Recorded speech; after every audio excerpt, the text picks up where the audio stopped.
Hello students, आज हम discuss करेंगे 11th फिजिक्स का टॉपिक बर्नौलीज़ थ्योरम। ये एक बहुत ही इम्पोर्टेंट टॉपिक है according to examination point of view and according to this theorem let us start. According to this theorem, sum of kinetic energy,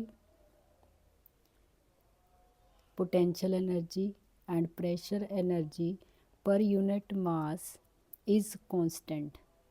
It is constant for incompressible non-viscous fluid and having streamline flow.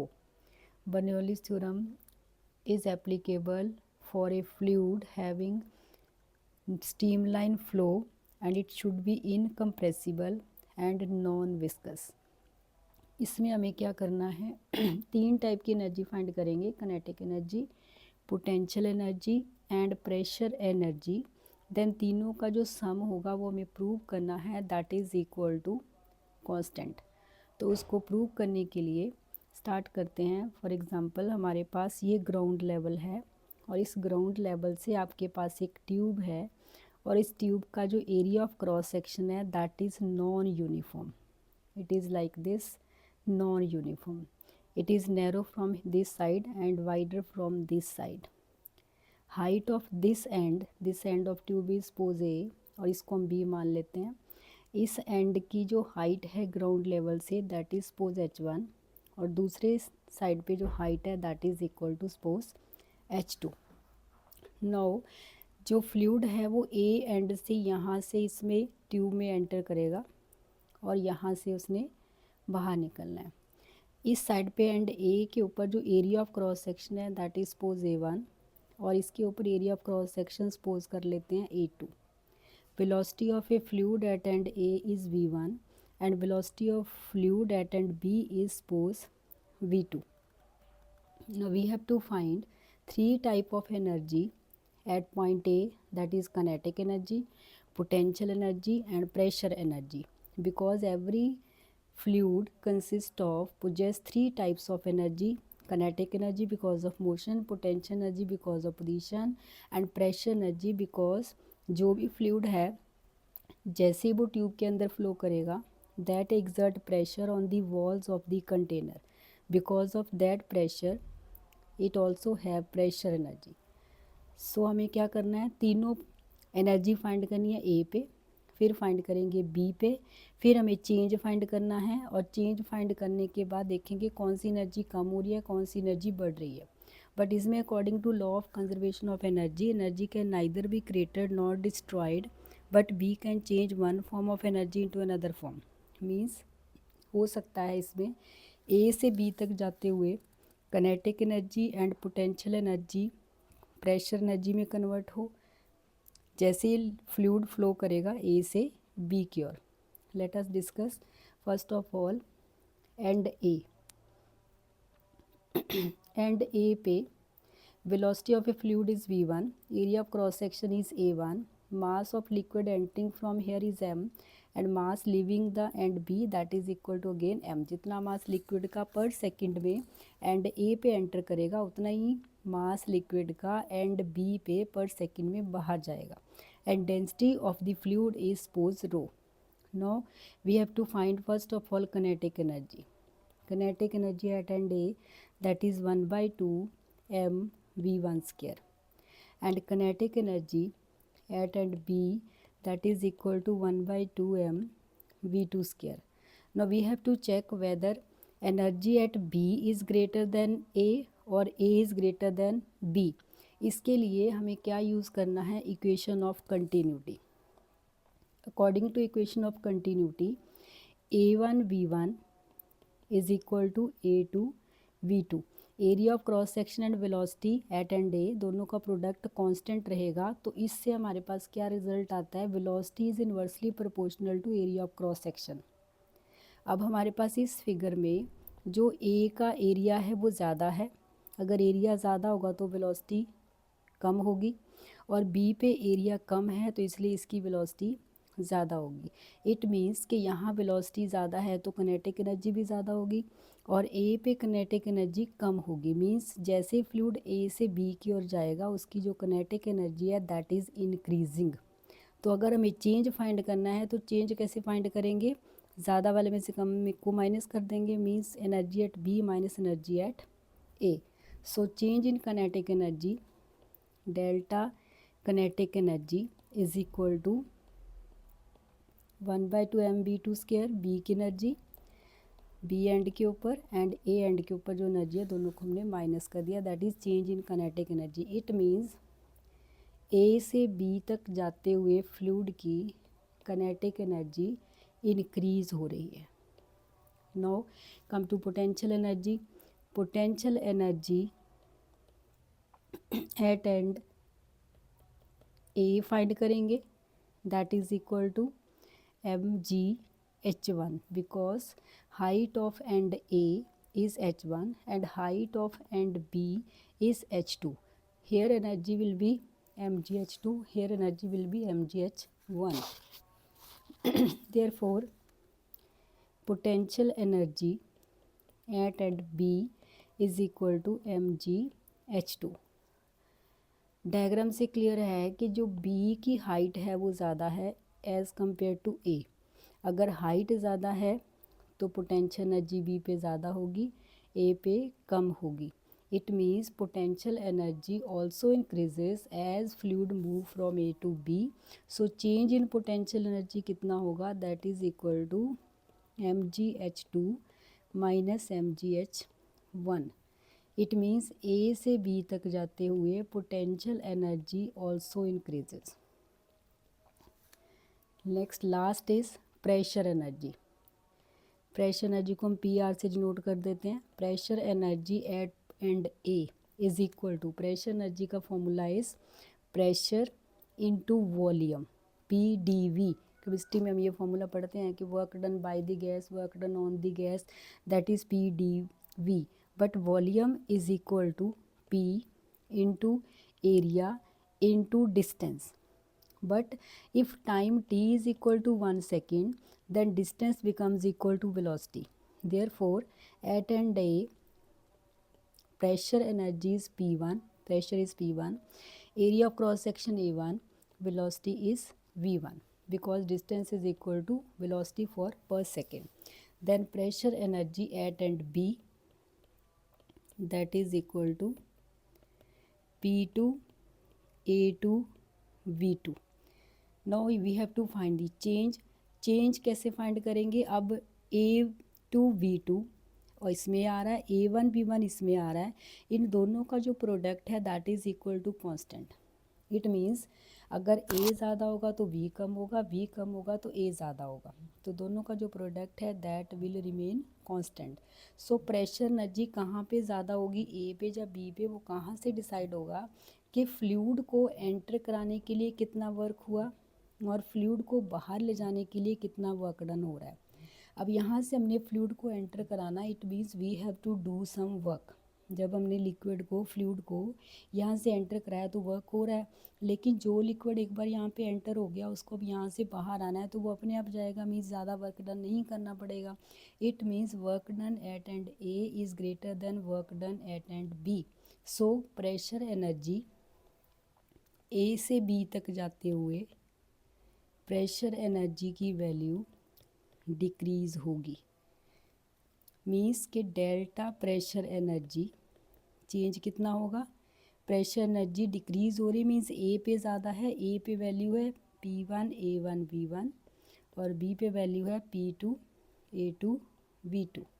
Now this equation number 3, pressure energy decrease हो रही है, potential energy increase हो रही है, this is equation 2, and kinetic energy is also increasing, this is equation number 1।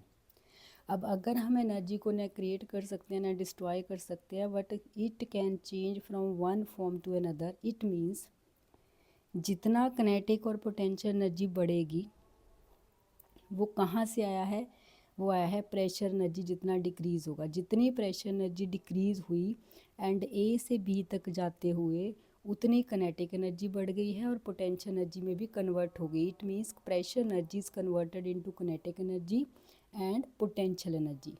Then according to law of conservation of energy, or you can say according to work energy theorem, work done by pressure energy is equal to change in its kinetic energy and potential energy. Means delta pressure energy is equal to delta kinetic energy plus delta potential energy. अब equation 1, 2 और 3 तीनों से हमने यहाँ से value put कर देनी है. That is P1 A1 V1 minus P2 A2 V2 is equal to kinetic energy हमारी कहाँ पे ज़्यादा थी, बी पे. That is 1/2 M V2 square minus 1/2 M V1 square plus potential energy में चेंज. पोटेंशियल एनर्जी बी पे ज़्यादा थी बिकॉज हाइट ज़्यादा थी. That is mgh2 minus mgh1. Potential energy में चेंज, कनेटिक एनर्जी में चेंज, ये दोनों एनर्जी बढ़ रही थी, ये कम हो रही. तो जितना कम हुआ वो इसमें और इसमें कन्वर्ट हो गया. Now next step is you have to transfer the terms. 1 आ रहा है इसमें 1 आ रहा है, इसमें 1 आ रहा है. 1 वाली टर्म्स को एक साइड शिफ्ट कर दो, 2 वाली को एक साइड शिफ्ट कर देंगे. तो that is P1 A1 V1. ये माइनस टर्म है दिस वन, इसको इधर शिफ्ट करेंगे दूसरी साइड तो प्लस हो जाएगा. ये माइनस है, ये भी इधर शिफ्ट करेंगे तो प्लस हो जाएगा. तो that is 1/2 M V1 square plus हो जाएगा mgh2 इज इक्वल टू, ये टर्म जो है 2 वाली, ये इधर माइनस है, इसको दूसरे शिफ्ट करेंगे प्लस हो जाएगा. ये है टर्म और ये है टर्म, तीन टर्म्स का सम हो जाएगा. That is P2 A2 V2 plus half. Next is kinetic energy, same pattern में लिखेंगे. Kinetic energy 1/2 M V2 square plus mgh2. Now total energy at and A is equal to total energy at and B. It means we can write P1 A1 B1 plus 1 की जगह अब हम simple लिख सकते हैं कि A और B and के ऊपर अगर दोनों सेम हैं means PAV plus half MB square plus MGH is equal to constant. Constant means it is at end B both end के ऊपर तीनों का सम कांस्टेंट है. Now we have to divide both side by mass. We have to find the energy per unit mass. जब हम मास से divide करेंगे तो आपके पास नेक्स्ट स्टेप क्या आएगा, that is divide both side by mass, जो हमने इक्वेशन ड्राइव की है, डिवाइड बाय मास m. तो that is P1 A1 B1 upon m plus 1/2 M V1 square upon M mgh1 upon M is equal to P2 A2 V2 upon M half M V2 square upon M plus mgh2 upon M. Next step M से M cancel, ये M से M cancel, यहाँ cancel, यहाँ cancel. But इस M को हमने density की term में लिखना है. अब फॉर्मूला होता है density is equal to mass per unit volume. From here cross multiply कर देंगे. Mass is equal to volume into density. Volume is equal to होता है area of cross section, that is A. अगर first end A की बात हो रही है तो A1 volume. Then distance, distance is equal to velocity when time is 1 second V1 into rho. In the same manner जब हम M की वैल्यू यहाँ 2 में पुट करेंगे, 2 वाली टर्म में, तो यहाँ पे हमारे पास A2 V2 आ जाएगा. So put this value here and here, then we get M1 P1 A1 V1 अपॉन A1 B1 into rho half V1 square GH1 is equal to P2 A2 V2 upon A1 B1 rho plus half V2 square plus GH2.